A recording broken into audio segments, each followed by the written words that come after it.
Yung Weebly at Square ay parehong part ng mas malaking ecosystem ng Square simula nung ma-acquire to noong 2018. Nag-offer sila ng powerful tools para sa website building at commerce na nakatailor sa mga user needs. Yung Weebly naman may simple at easy to use na drag and drop website builder para sa mga individuals at small businesses, while yung Square naman ay nakafocus sa comprehensive payment solutions at business management tools para sa mga sellers. Kapag naintindihan mo kung paano nagko-compare ang mga platforms na to, mas madali mong malalaman kung alin ang mas bagay para sa website or e-commerce needs mo. So sa video na to, i-breakdown natin tong dalawang platforms at ibibigay lahat ng kailangan mong malaman tungkol sa kanila. Mula sa features, ease of use at pati na rin sa pricing. Kaya tara na, simulan na natin tong comparison na to. Yung Weebly at Square ay dalawang magkaibang platforms na may kanya-kanyang role sa online business management, pero closely linked sila dahil sa acquisition ng Square sa Weebly noong 2018. Ang Weebly ay nakafocus sa website creation at simple e-commerce solutions, while yung Square ay primarily para sa payment processing, point of sale system at business management. Over the years, parehong nag-evolve ang dalawang platforms na to, pero nananatili silang nakafocus sa kanilang strengths na catered para sa slightly different audiences. Kapag naintindihan mo kung paano sila nagko-compare at nagko-contrast, mas madali ka makakapag-decide kung alin ang tamang solution para sa website or business mo.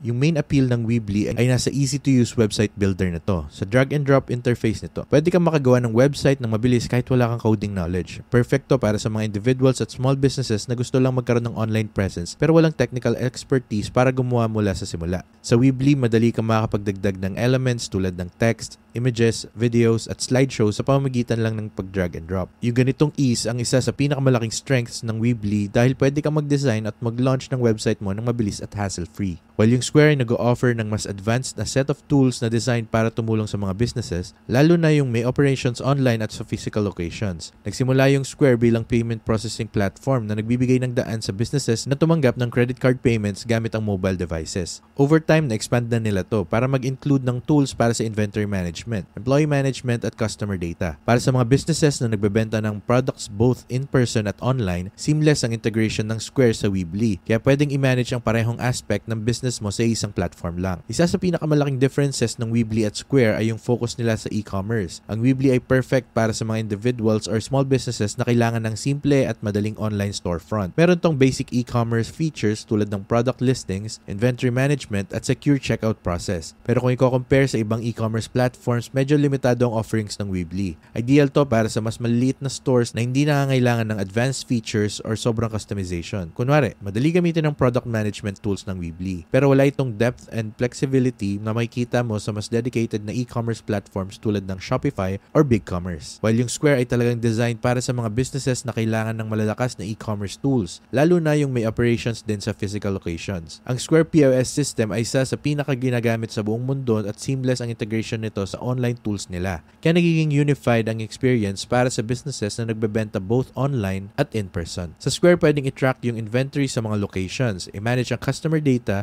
at tumanggap ng payments mula sa mga sources tulad ng credit cards, mobile wallets, or kahit invoicing. Para sa mga businesses na gumagamit ng Square POS system, ang pag-integrate nito sa Weebly para gumawa ng online store ay napakadaling step. Madaling makonect ng mga Square users ang existing inventory at product listings nila sa kanilang Weebly website. Kaya pwede nilang i-manage ang parehong online at in-person sales sa isang dashboard lang. Perfecto para sa mga small businesses na gustong mag-expand online pero ayaw mag-invest sa mas komplikadong e-commerce platform. Dahil sa integration ng Square, magagamit ng mga businesses ang simple at user-friendly na website builder ng Weebly, habang naikinabang pa rin sa powerful business management tools ng Square. Kahit parehong nag-o-offer ng e-commerce solutions ang Weebly at Square, magkaiba sila pagdating sa level of customization at control na available sa users. Ang Weebly ay merong selection ng customizable templates kung saan pwede kang pumili ng design na bagay sa brand at personal style mo. Mobile responsive din yung mga templates nila, kaya siguradong maganda yung itsura ng websites mo sa desktop at mobile devices. Pero limitado ang customization options ng Weebly kumpara sa ibang platforms. Pwede kang magdagdag ng basic HTML, CSS at JavaScript sa website mo. Pero wala kang ganong kalaking control sa design at functionality tulad na makukuha mo sa mas advanced platforms gaya ng WordPress or Squarespace. Ang Square naman ay mas nakafocus sa pagbibigay ng sales solutions kaysa design aspect. Ang e-commerce features nito ay built around sa POS system nila. Kaya para sa mga businesses na gumagamit ng Square para sa in-person sales, seamless ang transition papunta sa online sales. Ang platform ng Square ay designed para tulungan ang mga businesses na ma-optimize ang kanilang sales process, mapa-online man or in-person. Dahil focus to sa functionality kaysa design, mas priority ng mga gumagamit ng Square ang efficiency ng website nila kaysa sa itsura nito. Isa pang malaking pagkakaiba ng Weebly at Square ay yung pricing structures nila. Ang Weebly ay may free plan na kasama ang basic website building tools at isang Weebly branded domain. Perfect to para sa individuals or small businesses na gustong magsimula ng hindi gumagastos ng malaki.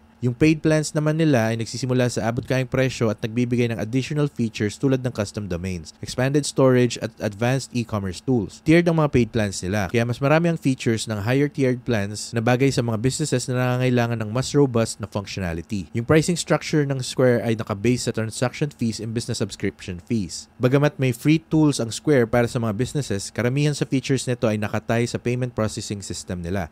Ibig sabihin, nagbabayad ang mga businesses ng maliit na fees sa bawat transaction na napoprocess gamit ang Square platform. Perfect ang setup nito para sa mga businesses na ayaw mag-commit sa monthly subscription fee pero willing magbayad para sa convenience ng integrated payment processing. Competitive din ang transaction fees ng Square kumpara sa ibang payment processors, kaya cost-effective ang solusyon na to para sa businesses kahit gaano pa kalaki. Pagdating naman sa customer support, kitang-kita na mas lamang ang Square kaysa kay Weebly. Dahil mas business-focused ang Square, nag-o-offer ito ng mas mataas na level ng customer support. Kabilang na yung dedicated support para sa mga gumagamit ng POS system nila. Merong mga support options ang Square tulad ng phone, email, live chat at isang extensive knowledge base na tumutulong sa setup ng POS system, pag-manage ng inventory at pag-process ng payments. Ang Weebly sa kabilang banda ay nag-o-offer ng basic support options. Pero dahil nakafocus ito sa simplicity, mostly sa users ay hindi na nangangailangan ng extensive support para makapag-setup ng website nila. Para sa individuals at businesses na gustong magsimula ng online storefront or website, ang pagpili between Weebly at Square ay nakadepende sa specific needs nila. Ang Weebly ay ideal para sa mga users na gusto ng simple at madaling gamitin na website builder na may basic e-commerce functionality. Perfecto para sa mga personal websites, portfolios, blogs, or small businesses na hindi kailangan ng advanced features. Samantalang ang Square ay mas powerful na platform para sa businesses na kailangan ng comprehensive sales at business management tools. Ang integration nito sa Weebly ay isang malaking plus para sa mga businesses na gumagamit na ng Square para sa in-person sales, lalo na yung gusto pang mag-expand papunta sa online selling. When it comes to SEO at marketing, parehong may mga tools na ino-offer ang Weebly at Square para matulungan yung mga users na i-promote ang kanilang search engine optimization. Sa Weebly, may built-in SEO tools kung saan pwedeng magdagdag ng keywords sa page titles, meta descriptions at URLs para ma-optimize ang site para sa search engines. Pwede rin gamitin ang Weebly App Center para magdagdag ng marketing tools tulad ng social media integration at email marketing campaigns. While yung Square ay mas advanced ang marketing tools, kabilang ang integration nito sa Square Marketing. Dito pwedeng gumawa at magpadala ng email campaigns, i-manage ang customer data at i-track ang effectiveness ng marketing efforts. Malaking tulong ang mga tools na to para sa mga businesses na umaasa sa parehong online at offline sales channels. Gamit ang Square POS system, makakakuha ang businesses ng valuable customer data in-store na magagamit nila para gumawa ng targeted marketing campaigns. Isa to sa pinakamalaking strengths ng Square, yung seamless integration ng sales at marketing tools na nagbibigay ng daan sa businesses na mag-create ng smooth na experience para sa mga customers nila sa mga touchpoints. Yung marketing tools ng Weebly, kahit useful, ay hindi kasing comprehensive ng ino-offer ng Square. Pero para sa mga individuals at small businesses na primarily nagbebenta online, sapat na yung tools na to para magamit nila effectively. Isa pang mahalagang bagay na dapat i-consider kapag kino-compare ang Weebly at Square ay kung paano sila nakakasabay sa paglago ng business mo. Ang Weebly ay magandang choice para sa mga businesses na nagsisimula pa lang or nangangailangan ng maliit na online presence. Madali itong gamitin at abot kaya attractive option to para sa mga individuals or small businesses na walang resources para mag-invest sa mas komplikadong platforms. Pero habang lumalaki ang business mo at nagiging mas complex ang needs mo, posibleng kulang na yung limited features at customization options ng Weebly. Ang Square sa kabilang banda ay designed para sumabay sa paglago ng business mo. Habang lumalaki yung business, makakatulong ang comprehensive suite of tools ng Square para i-manage ang mas maraming inventory, mag-process ng mas maraming payments at mag-gather ng mas maraming customer data. Nag-offer din ng Square ng integration sa mga third-party applications, kaya pwede kang magdagdag ng additional functionality na akma sa needs ng business mo. Kung interested kayo na magsimula gamit ang alinman sa mga platforms na to, make sure na i-check yung links sa description. Tandaan din na yung mga links na yon ay probably affiliate links, kaya nakakatanggap kami ng maliit na commission bawat sign up. Maraming salamat in advance sa pag-support sa amin. Huwag kalimutan na i-like tong video na to at mag-subscribe for more videos like this. Excited na ako makita kayo sa mga susunod na videos. Yun lang muna para sa ngayon and takit sa next one.